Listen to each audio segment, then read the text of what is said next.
Seeking God first. Paano ba yan sa Tagalog? Seeking God first. Sige nga. Unahin ang paghahanap, seeking sa Diyos. Tama ba? Alright. Seeking God first. So, nabasa na natin kanina. Nabasa na po natin yung yan. Actually, ang aking message ay about Matthew 6:33. Pero basahin natin, nabasa na natin yung yung context ng 33, yung kanina. Yung binasa na scripture reading. Yun. Okay. Yun.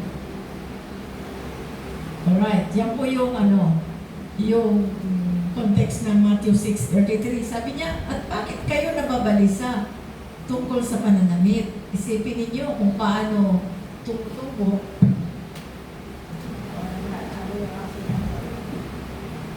Isipin ninyo kung paano tumutubo ang mga bulaklak sa parang at hindi sila nagtatrabaho na gumagawa ng damit. Kung tumutubo sila ng bulaklak, wala naman nag-aalaga. Inalagaan ba ninyo yung mga puro nyo sa tabi-tabi ng kalsada? Hindi naman natin inaalagaan. Sino mag-aalaga? Ay, si Lord. Okay. So, tapos, sabi doon sa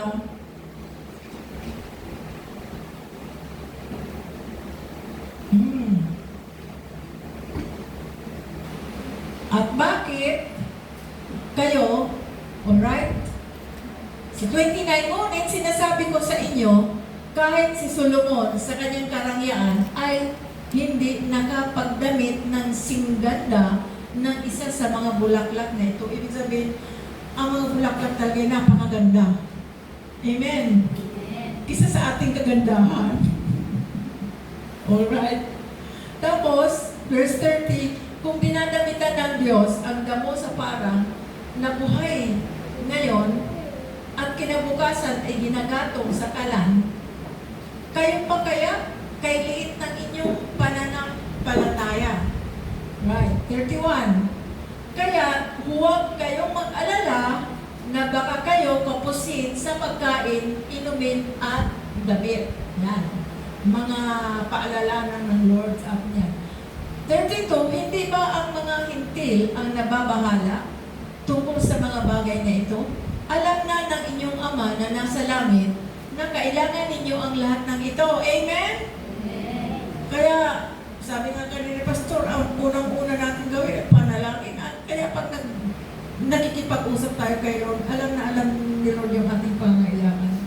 And then, 33, ngunit higit sa lahat ay bigyang halaga ninyo ang kaharian ng Diyos at ang pamumuhay ng ayon sa Kanyang kalooban at ibibigay niya sa inyo ang lahat ng mga bagay na ito.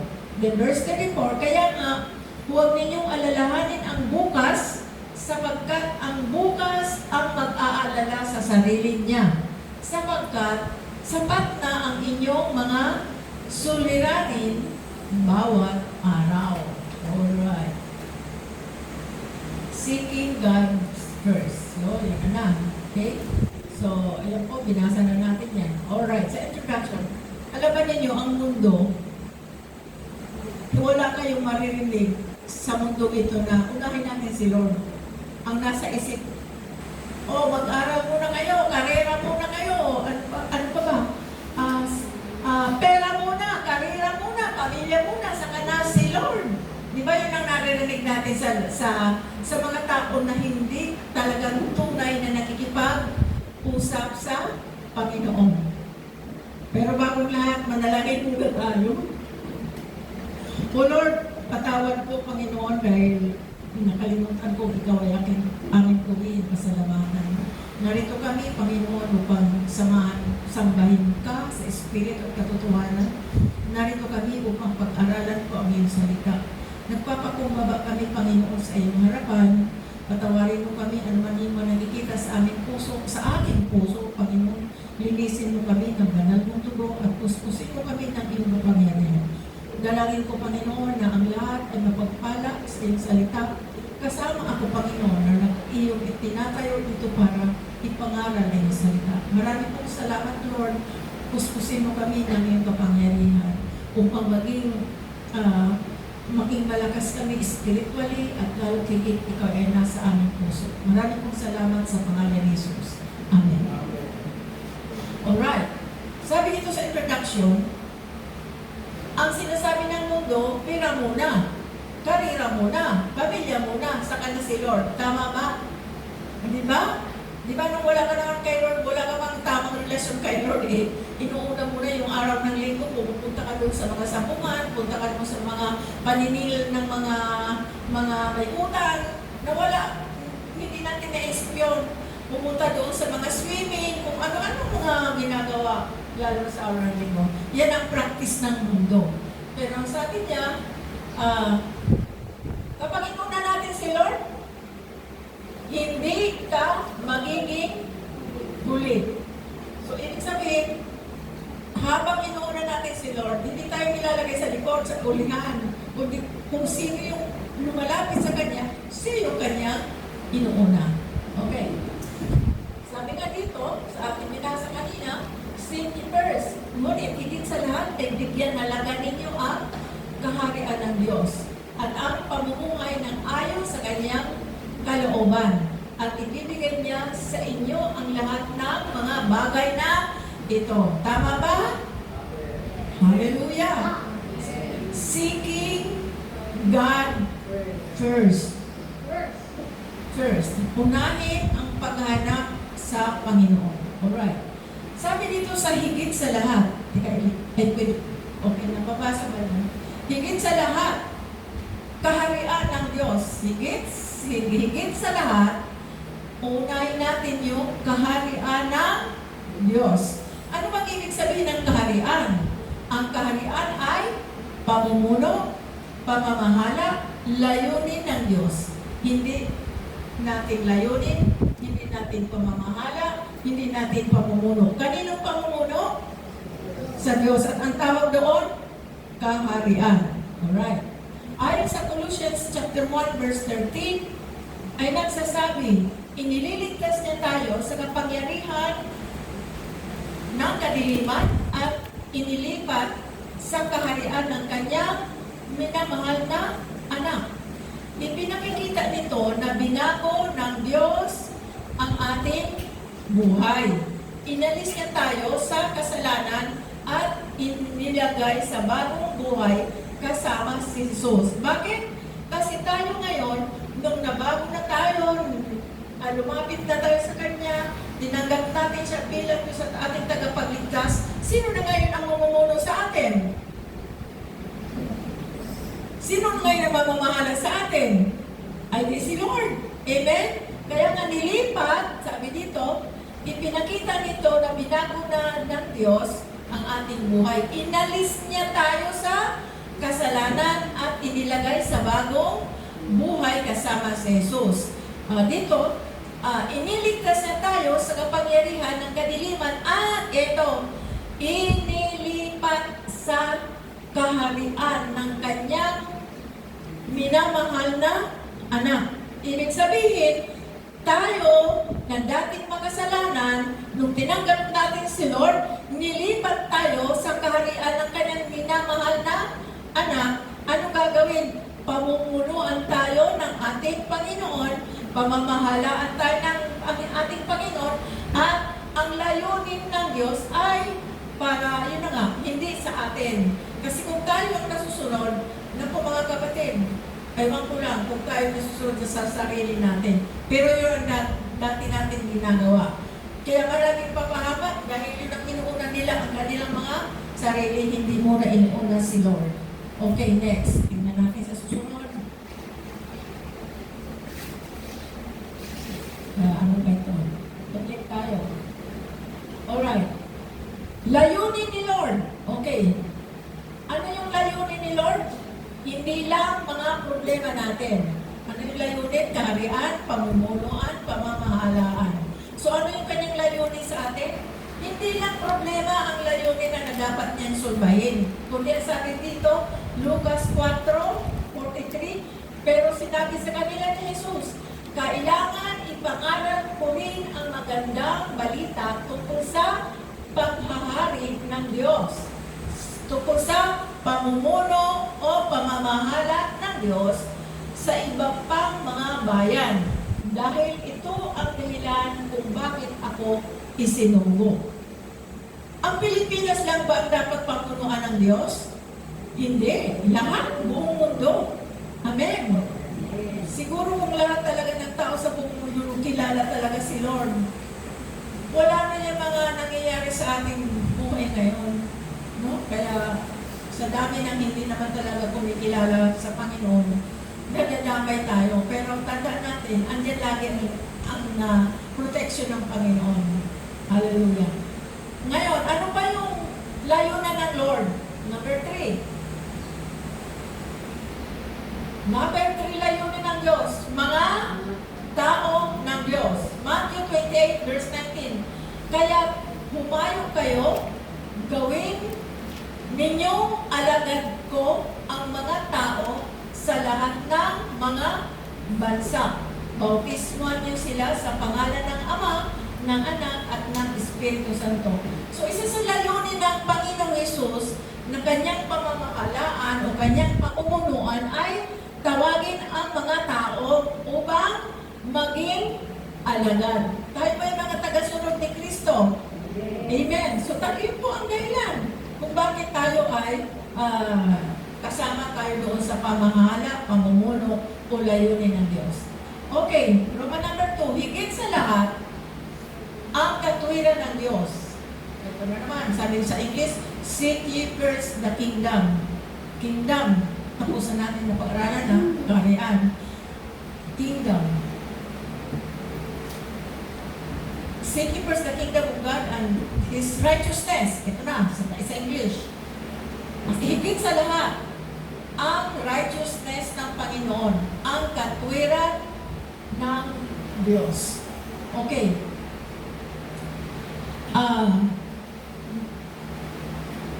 Higit sa lahat, ang katwiran ng Diyos. Ano ba ang katwiran?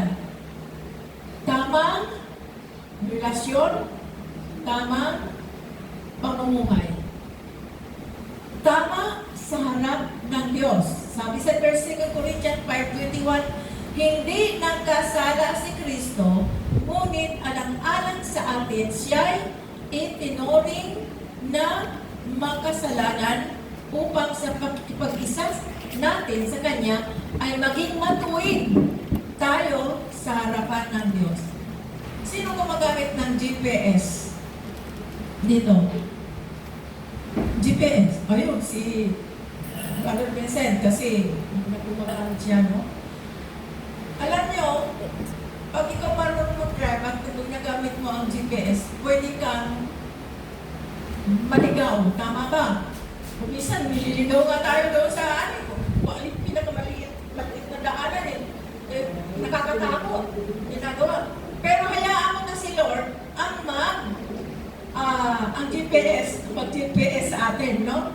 Kasi sabi niya, ngunit alang-alang sa atin siya tinuring na makasalanan at pakikipag-isa sa atin sa Kanya at maging matuwid. Ibig sabihin, tamang pakikipagrelasyon, tamang pamumuhay. So hayaan natin si Jesus na siya ang mag-GPS, siya ang magtuwid sa ating mga dinadaanan araw-araw, sa ating mga buhay. Sa isip natin, minsan negatibo, minsan sa dami ng problema, nagiging negative tayo, parang nag-give up. Pero kung iyong ipagkaloob kay Lord yung pamumuno, pagtuwid, kung saan tayo dapat ilagay, si Lord ang nakakaalam yan. Ibinibigyan tayo ng matuwid upang magharap tayo sa ating Panginoon Diyos, sa ating Amang nasa langit. Amen? Amen. Sino ang GPS natin bilang mga Kristiyano? sa Lord. Kasi higit na siya nakakaalam ng ating direction, ng ating motibo, ng ating guidance, ating pag-guide sa buhay natin. Kaya tayo nandito, kasi guided tayo ni Lord. Maaaring ang iba sa inyo, ayoko muna magsimba kasi ang dami kong problema. Ay naku, lalo magkakaproblema ka, ha?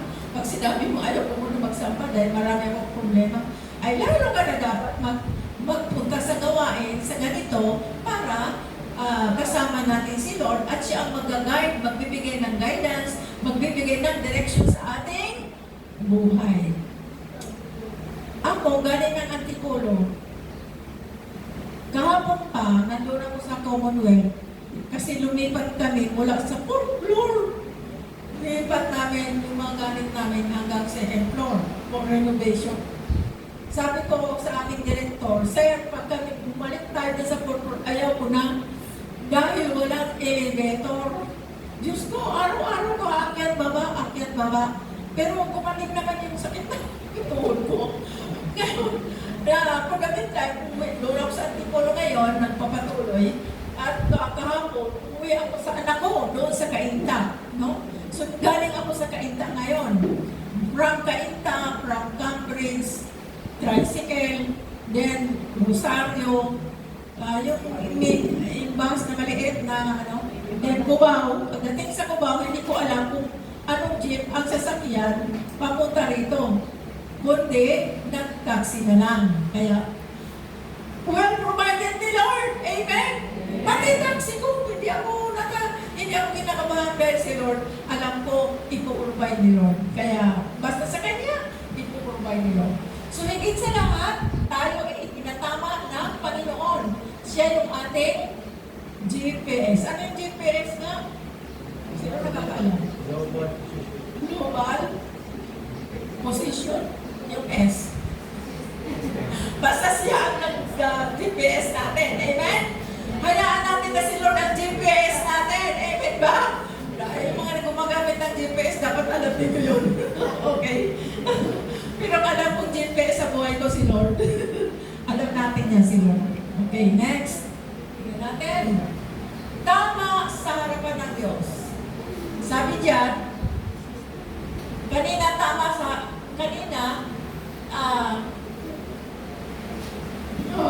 Bumbas ako.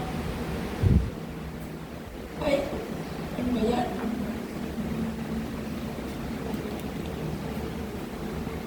Ayun, kanina tama sa harapan, sa harap ng Diyos. Kaya mayroon tayong GPS. Pangalawa, tama sa harap ng tao. Okay. Ano sinabi dyan sa Micah? Itinuro na niya sa iyo kung ano ang mabuti, basahin na nila, ito ang nais ni Yahweh, maging makataluan ka sa lahat ng bagay. Patuloy mo mahalin ang iyong kapwa at buong pagpapagpapag sa iyong Diyos. So, ano yung tama pag umarap tayo sa tao? Buong pagpapakumbaba, hindi yung kayabangan, hindi yung, kasi si Lord hindi naman tumitingin kung mayaman ka o ano ka, sikat ka. Ang tinitingnan ng Diyos yung puso natin. Amen? O, tingnan niyo si Butterfly niya. Di ba? Ang grabe ang mga tao sa buong halos sa ibang bansa. Ang sabi nila, dahil sa kababaan loob at napakabait ng batang yun. Pero hindi ko alam kung siya ay mananampalataya. Pero sa kanyang karakter na tinuro ng kanyang mga magulang, nandun nakikita yung kababaan loob, pagpakumbaba, mabait na bata, masunurin sa magulang. So, higit sa lahat, tayo, hindi lang masunurin sa mga magulang, hindi lang mapagpakumbaba, higit sa lahat, tama ang ating relasyon sa ating Panginoon. Kasi yan ang kailangan, yan ang bunga ng ating pakikipag-relasyon sa ating Panginoon na mayroong pagpapakumbaba, sumunod ka sa iyong Diyos. Sino bang dati sinusunod natin na Diyos? John 4. John 8:44. Yun ang ating dating Diyos, di ba? Si Satanas. Kung ano yung kanyang sinasabi, yung ating sinusunod. Tama ba?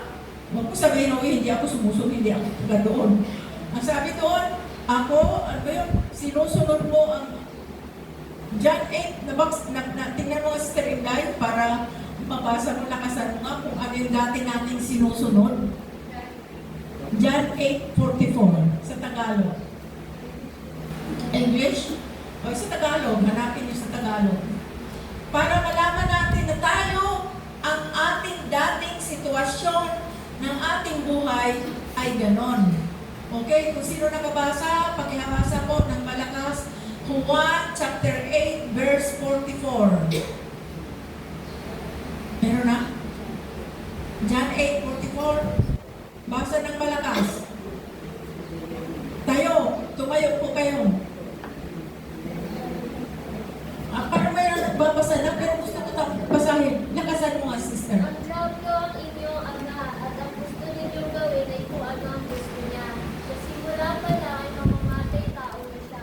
Hindi siya pumanig sa katotohanan na kailanman, sapagkat walang puwang sa kanya ang katotohanan. Kapag nagsasalita siya ng kasinungalingan, nagsasalita siya ay sa kanyang kalikasan, sapagkat siya ay sinungaling, at siya ang ama ng kasinungalingan. Ayan. Yan tayo dati. Sinong hindi nagsabi, hindi ako yan. Kaso kumain. Yan ang dating sitwasyon ng ating buhay. Kasi wala pa tayo sa pamumuno, pamamahala ng ating Panginoon Jesus. Kasi hindi naman tayo naghahanap kay Lord eh. We are not seeking God. Kaya ang sinusunod natin lagi, si Satanas. Kaya purihin ang Diyos dahil nakilala natin si Lord. Panapakan mo muna natin ang Panginoon. Lord, thank you. Amen. So, yun ang dahilan. So, tama, kaya tayo, ang resulta ng ating, ang resulta ng pamumuno ng Diyos sa atin, tama sa pagharap sa tao, tama sa paghahanap ng tao, tama sa lahat ng gusto ng Panginoon. Okay, sabi sa number 3, tamang motibo. Anong sabi dito? Ang pag-iingatan ninyong hindi pakitang tao, ang pagtupad ninyo sa inyong mga tungkulin sa Diyos. Kapag ganyan ang ginagawa ninyo, wala kayong matatamong gantimpala buhat sa iyong Ama na nasa langit. Ibig sabihin, kahit ano pang pagiging mabuti mo sa kapwa, kung yan ay kaplastikan, hindi, ano sabi doon? Wala kayong matatamong gantimpala buhat sa inyong Ama na nasa langit. Pero alam mo sa Kristiyano, ang hirap na rin naman magpagplastikan, di ba? Totoo naman talaga yung nasa puso natin. Kaya, ang hirap din magsinungaling kasi ang nasa puso mo, iba na. Di ba? Meron akong kausap. Sabi sa akin, meron akong PWD na card. Hindi naman siya PWD. Sabi ko, teka lang, ang dami mong tinutulungan ng mga tao, tapos ikaw may card ng PWD na hindi ka naman PWD. Tanggalin mo yung pagiging PWD mo dahil baka magkatotoo yan. baka mangyari magiging PWD ka. Ano? Matulungin siya. Pero ipinagmamali laki niya yung kanyang PWD para makalibre. Makalibre, di ba? May discount sa mga pagkain, sa ano. So, ako, sigurado, senior citizen ako, may discount ako lang. So, sabi ko sa kanya, alisin mo yung pagiging yung card na yan, kaplastikan yan, hindi totoo yan. Baka mamaya maging totoo yan, maging PWD ka. O, ano ngayon? Kaya sabi ko sa kanya, paalala ko lang sa'yo, na huwag mo nang gamitin yan, PWD na yan, para maka-discount ka. Wala, kay Lord ka maniwala. Dahil si Lord ang tamang nagbibigay sa atin ng direksyon. Amen ba? Amen. Okay, hindi nakatimik yung aking kausap. Wala siyang nasabi. Masaktan man siya, basta sinabi ko ang totoo. Okay. So, tamang, ang Kristiyano ay lagi may tamang motibo. Hindi yun kaplastikan. Hindi ko naman sinasabi natin, pagbago ka pa lang, magbabago pa lahat. Hindi po. Tayo ay nasa proseso ng pagbabago. Pag tayo nagkamali, may conviction. Sabi ng Holy Spirit, ganun. Iba ang mararamdaman mo pag nagkakamali tayo.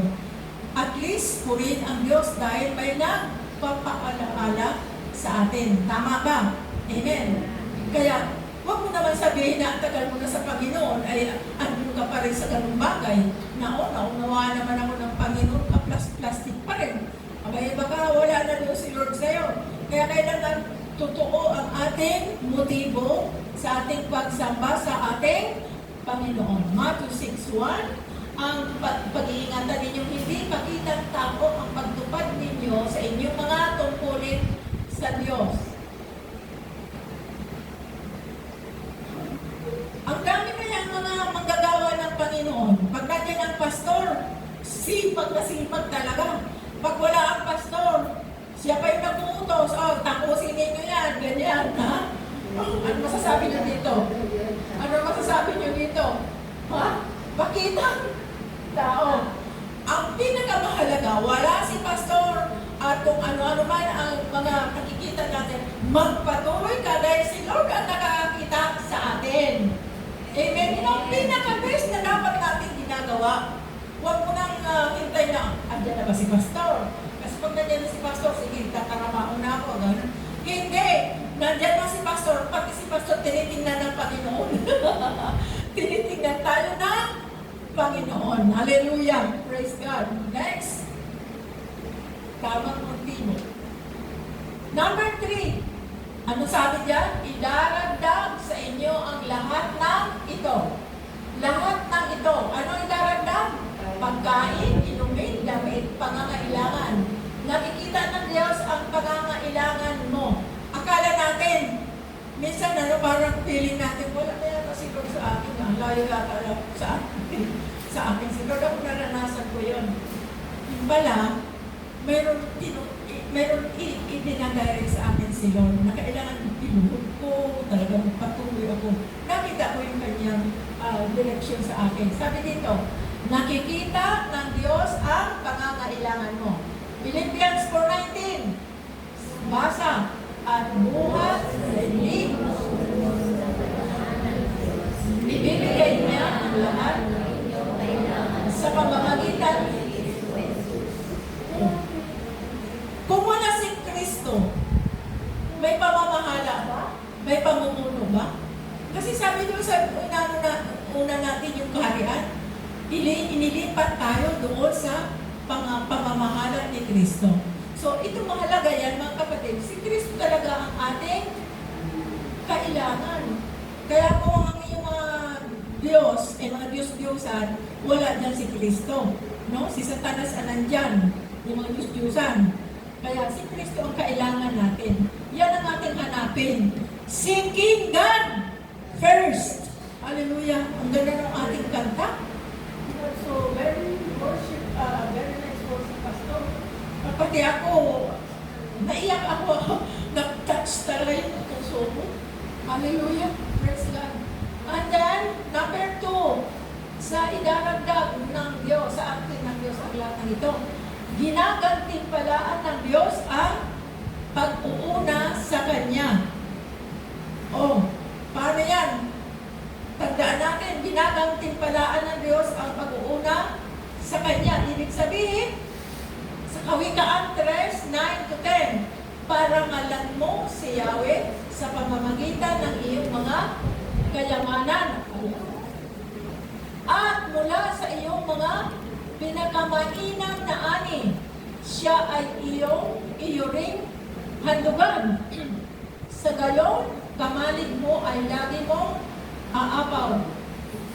Sisidlan ng inumin ay hindi nga matuyuan. Alam niyo yung istorya ni Cain at saka ni Abel? Yung una nila, yung inihandog nila kay Lord. Ano ang inihandog ni Abel sa Panginoon? Ang unang ani, first crop. Ano ang inihandog ni Cain sa Panginoon?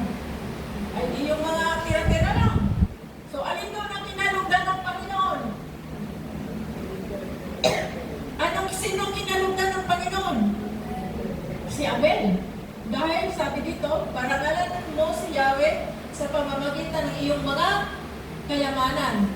So dito, ang unang handog ni Abel ay unang mga produkto niya. First fruits, no? At sa iyong mga pinakamainam na ani, siya ay iyong handugan. Dito ba may connection ba yung ating offering? Pagbibigay sa simbahan. Sabi po ng yes, kung may connection ito sa ating pagbibigay, kakapunti yung aking narinig ng amen. May connection po ba ito? O takot kayong magbigay? Sabi niya, wala nga ako bibigay. Ayun nga mga kapatid, yun ang gawin mo pag walang ibibigay. Ibigay mo yung, sabi doon sa Bible. Kasi paghahasit, pagtatanim, pag may tanim ka, pag may itinanim ka, may tutubo, may aanin ka. Tama? Tinuturo lang sa atin ng Biblia. Kaya sabi ng Diyos, ginagantimpalaan ng Diyos ang pag-uuna sa Kanya. So, put God first or seeking God first. So, parangalan mo si Yahweh sa pamamagitan ng iyong mga kayamanan at mula sa iyong mga pinakamainam na ani, siya ay iyong handugan. Sa gayon, pamanig mo ay lagi mong aapaw, sisiglan, inumin at init mga matutuya. Sabi ng kaibigan kong pastor, taga-probinsya, nako, pastora, alam mo ba kung ano yung tinatanggap ko sa church pagkatapos ng gawain?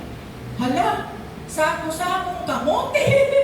Sako-sakong mga ano, kasi yun ang muna nilang handog, kanilang mga crops. Wala man silang pera. Kaya kung ano yung mga produkto na nakuha nila sa kanilang pananim, dinadala nila sa church para ibigay sa pastor. Kaya ba? Wala naman tayo sa probinsya. Pero kung anong mayroon sa atin, yun ang gawin natin, sabi ng Panginoon. Okay, next. May gantimpala pala, no? Next. Number 3. Kapayapaan at hindi lang provisyon. Ano sabi doon? Matthew 6:34. Kaya nga, huwag ninyo sapagkat okay. May idadagdag ako number 4. No? Sa number 4, nakalimutan ko dito ilagay, sinulat ko na lang. Thank you pala, Pastora, sa pag-aayos mo. Sa number 4, how to seek first God. Yung number 4 ko, paano natin isisik si Lord? Paano natin siya hanapin? Sinong gumagamit ng mga remote? Sinong gumagamit ng mga remote? Di ba pag nagbabasa ka kung gusto manood ng TV, may remote control para hanapin mo at yung gusto ko, at yung gusto ko. Hanggang sa nakita mo yung mga bold, ito na lang ang gusto ko. Di ba? Kasi hanggang sa nakita mo naman yung mga nagbabarilan, ay kung ano-ano man nakita mo. Pero si Lord, pag tayo kay Lord, siya ang gumagamit ng remote para itama ang ating mga buhay. Amen? Pag sinip natin, o hinanap natin si Lord, He is the one using the remote control. Kaya gawin natin si Lord ang mag-remote para hindi tayo mapahamak. Kasi ang tao kung ano-ano na lang ang makita sa TV o kung ano sa mga ano, pag nagustuhan niya na hindi naman gusto ng Panginoon, yun na lang ang kanyang kasi siya sarili niya yung gusto. Pero ang sarili na, pag si Lord ang nag-remote, hindi tayo ipapahamak, hindi tayo ililigaw. Katulad ng GPS, hindi tayo ililigaw. Kundi tayo ay itatama ang direksyon, igagay tayo ng Panginoon. O, di ba? Amen? So, yun po ang sinasabi dyan. So, kapayapaan, yung number 4 aking So, paano higit sa lahat sa araw? Ito na yon. Sabi nga nila, higit sa lahat, seek ye first the kingdom of God and His righteousness. Sa araw-araw, ginagawa natin. Basa nga po, Matthew 1:35. Madaling araw pa, yumaon na si Jesus at nagpunta sa isang lugar kung saan ang ginagawa ni Jesus? Manalangin. Ano ang itinuturo sa atin? Dito? Eh, yung sinabi ni Pastor kanina. Manalangin. Di ba? Okay. So, yun ang unang higit sa lahat sa araw-araw na ginagawa ng ating buhay. Number 2, Kawikaan 3:19. Parangalan mo si Yahweh sa pamamagitan ng iyong mga at yung mula sa iyong pinakamahinang na ani, siya ay iyo rin handugan. So, ito yung tungkol ito sa ating pagbibigay, lalo sa araw ng linggo. Yun yung mga inaani natin o ano man yung mga ito tuturo ko lang sa inyo, no? Kung ikaw ay pasyente, ito na lang iyan ko nagpamayamang, yung anak ko, wala ako doon ay binibigay kaya sabi ko, anak, mag-asawa ka, kung mag-asawa ka, wala ako ipapamana sa'yo dahil wala tayong pera. Tapos yung mag-asawa, yung aasawahin mo, siguraduhin mga kilala kay Lord. Dahil hindi kita pupuntahan sa simbahan ng Katoliko. Hindi ako pupunta doon para samahan kita. Alam mo, ginawa ng anak ko talaga, sinikap niya isang taon yung kanyang asawa. Ay, dinala niya sa Green Hills, diyan sa Sisir, para lang makilala sa'yo. Kaya, talagang, totoo ang sinasabi ko, anak, magalit ka pa sa akin, pero hindi kita pwedeng samahan sa simbahan. At alam mo na, tinawag ako ng Panginoon, mga nangaral, tapos andun ako sa galit na ako dyan. Kaya itong anak ko, nung makilala niya si Lord, sinikap niya yung kanyang magiging asawa ay makakilala sa Panginoon. Ngayon, apat na ang kanilang mga anak. At tuloy-tuloy silang pinagpapala ng Panginoon. Ito pa, ang tinuro ko sa anak ko, mga kapatid, mga anak ninyo, 3 taon pa lang yung anak ko. Sabi ko, anak, pag binigyan ka ng mga tito-tita mo ng pera, halimbawa 10 piso, tanggalin mo yung piso. Di ba sabi doon sa Malakay? Ipunin mo. Pagdating ng linggo, punta tayo sa church, ibibigay mo yun doon sa offering box. Ang tawag doon, times niya. Nasanay doon yung anak ko hanggang sa lumaki na siya, hanggang sa ganito na. Pati na rin sa kanyang mga anak, itinuturo na yun. Parang ito yung mga kapatid. Sinikap ko talaga na ang anak ko, kasi wala man akong maipamana sa kanya, wala akong maitulong sa kanya. Sinikap ko na ang pamamanaan ng Diyos ang siyang matutunan. Amen? Amen. Hallelujah. Praise God. So yung ko lang, share ko lang sa inyo kasi talagang totoo yung sinabi ko sa kanya. Alright. Number 3, sabi dito, Kawikaan 3:6, sa lahat ng iyong gawain, siya ngay alalahanin upang ikaw ay pagnubayan sa iyong mga tatahain. Kailangan lahat ng ating tatarabahoy, gagawain, papunta ka sa trabaho, manalangin ka, humingi ka ng guidance sa Panginoon, protection at kung ano pa. Kasi yun ang kailangan natin. Number 4, Awit 63 verse 1. O Diyos, Ikaw ang aking Diyos na lagi kong hinahanap, ang uhaw kong kaluluway, tanging Ikaw nga ang hangan. Para akong tuyong lupa na tubig ang siyang lunas. Naranasan ba ninyo yung kung hindi kayo nananalangin? Naranasan ba ninyo yung kung hindi kayo nagbabasa ng Biblia? Parang wala yata, parang tuyo, di maintindihan sarili mo. Pero basahin mo ang Biblia, manalangin ka, doon yung ang tugunan doon. May kapayapaan, may kagalakan, di ba? Ako, lagi ako, pag may mga problema ako, wala akong ginawa ko, di manalangin, Lord, bigyan mo ako ng peace of mind. Alam ko hindi ito sa iyo, itong problema mo ito. Ginugulo lang ako mag-away. After my prayer, at nagbabasa ako ng Bible, ayun, may peace of mind, mahalaga yan sa atin bilang mga anak ng Diyos. So, yan, paano higit sa lahat sa araw-araw. Gawin natin po itong mga sinasabi ng Biblia dahil mahalaga po yan sa ating mga buhay. Okay? Ano at sino ang una sa buhay mo ngayon? Diyos. Panginoon. Taas ang kamay na nagsasabi ng ang Panginoon.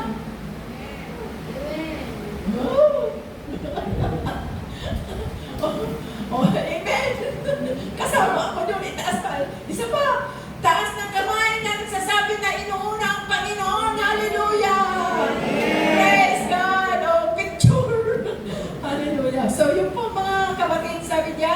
Kayawin mo, hanapin ang kaligayahan at ang pangarap mo iyong makakamtan.